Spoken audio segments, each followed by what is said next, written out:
Okay, எல்லாம் ready ஆயிடுச்சு. White rice, egg, அப்புறம் மாங்காய் போட்டு காலிஃப்ளவர் குழம்பு மாங்காய் போட்டு வச்சிருக்கோம். எப்படி இருக்குன்னு இப்போ சாப்பிட்டு பார்க்க போகிறேன். சாப்பிட்டு பார்த்துட்டு உங்கள்கிட்ட சொல்கிறேன். அந்த பழைய சாதத்தில் லைட்டாக முட்டையை உடச்சி ஊற்றி அப்படியே வறுத்துட்டோம். ஓகே, அதாச்சு. இருங்க, இதை சாப்பிட்டு பார்க்குறேன் எப்படி இருக்குன்னு சொல்கிறேன்.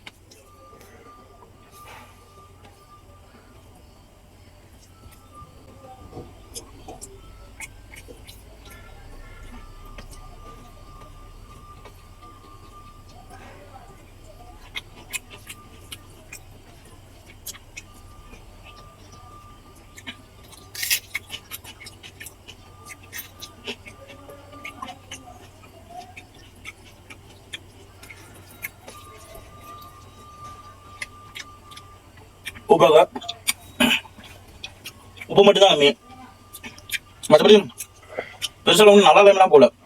மாங்காய் போட்டு கூட சூப்பராக தான் இருக்குது. காலிஃப்ளவர் குழம்புல சூப்பர், ட்ரை பண்ணி பாருங்க. உப்பு மட்டும் தான் கம்மியாக போட்டுருக்காரு, மற்றபடி உப்பு நம்ம போட்டு சாப்பிட்டா செம்மையாக இருக்கும். இதையும் டேஸ்ட் பார்த்துறேன். அது ஏன் உப்பு கம்மியாக போடுறாருன்னா, அதிகமாக போயிடுச்சுன்னா நல்லா இருக்காதுல்ல, தேவைங்கிறப்ப போட்டுக்கலாம். அது கஷ்டம். ஆஹா, பழைய சாப்பாடு தான்ங்கிற மாதிரி இருக்கு.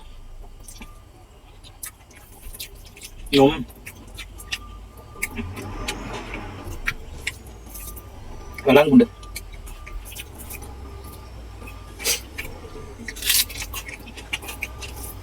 சின்ன ஐட்டம் சாப்பிட்டுருக்கேன்.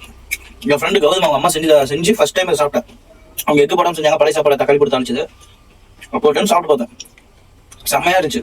அதே மாதிரி எங்கள் அம்மா செய்ய சொல்லி அடம் பிடிச்சி அழுது சமைச்சு சாப்பிட்டேன், செம்மையா இருந்துச்சு. அந்த டேஸ்ட் இப்போ அப்படியே இருக்கு. அந்த பழைய சாப்பாடோட மனம், தாளிச்சது, முட்டை, சீரியஸா ட்ரை பண்ணி பாருங்க, செம்மையா இருக்கும்.